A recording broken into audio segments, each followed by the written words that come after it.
এইটা ডেଲାଙ୍ଗରେ ଭୟଙ୍କର ଭାବରେ ମାଡ଼ି ଚାଲିଛି। ପ୍ରତ୍ୟେକ ଗାଁରେ ବ୍ରିଜ ଉପରେ ଗଡି କନ୍ଦିରେ ଆଉ ଅତୀତରେ କେତେକ ଫାଣ୍ଡି ବାବୁ ମାନେ ଥିଲାବେଳେ ପୋଲିସ ବାବୁ ମାନେ ଥିଲାବେଳେ ମୁଁ ନାଁ ନେଇକରି କହୁଛି ଗଙ୍ଗାଧର ସାହୁ ବୋଲି ଜଣେ ପୋଲିସ ଏଠି ଥିଲେ ଅଫିସର ଥିଲେ ଗୋଡେଇ ଗୋଡେଇ ସେମାନେ ଧଳା ପାଉଡର ବିକୁଥିବା ଲୋକଙ୍କୁ ଗିରଫ କରିଥିଲେ। ଆଜିକାଲି ସେ ବ୍ୟବସ୍ଥା ନାହିଁ।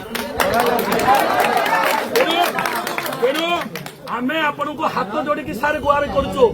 ଆଉ ଏଇ ଯୋଉ ନିଶାର ଆତଙ୍କ ଆମ ପୁଅକୁ ମାରିଛି।